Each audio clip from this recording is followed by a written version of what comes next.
I'm not a Christian. I'm Jewish. But what I find to be strange is that, you would think that given the fact that Israel is the Holy Land, which is important to Jews and Christians, they obviously care about Jesus. So Jesus was a Jew. You would think that a lot of these Christian conservatives or Christian nationalists that are so anti-Israel would rescind their opinions or at least be pro-Israel for the sake of preserving history and preserving Christian history, right? I mean, this is biblical history. It's not just about the Jews, it's about Christians. And so there's so much hostility from devout Christians, people who call themselves Christian nationalists towards Israel, which is very strange to me because, I've visited Israel, and when I was visiting Israel, I've been to Israel multiple times. I used to lead trips.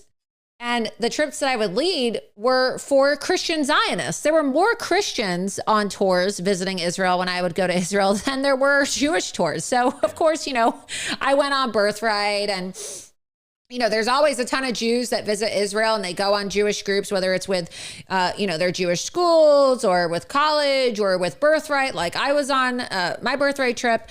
But a lot of the organized tours are with Christians. So this idea that only Jews care about Israel, or you're somehow Israel first or America last if you care about Israel, everybody who considers themselves to be Jewish or Christian should be concerned about the preservation of Israel if they care about the preservation of biblical history. You're 100% right. I mean, yeah, Christian history is tied to Jewish history. There would be no Christianity without the Jewish people, without Judaism. And so, like, however you approach it, I'm a Christian.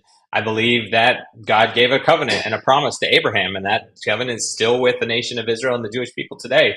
Whether you're just a freedom-loving American, you believe America first, Israel is fighting America's battles by pushing back the radical Islamic jihadism around the world.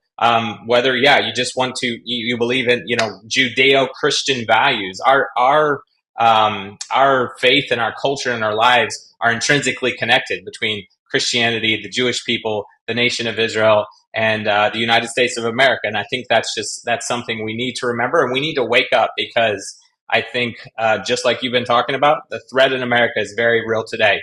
If we can't hold a pro-Israel public event in Texas, of all places in America, then there's nowhere in America that's safe to gather publicly as Jews or as Christians who stand with Israel.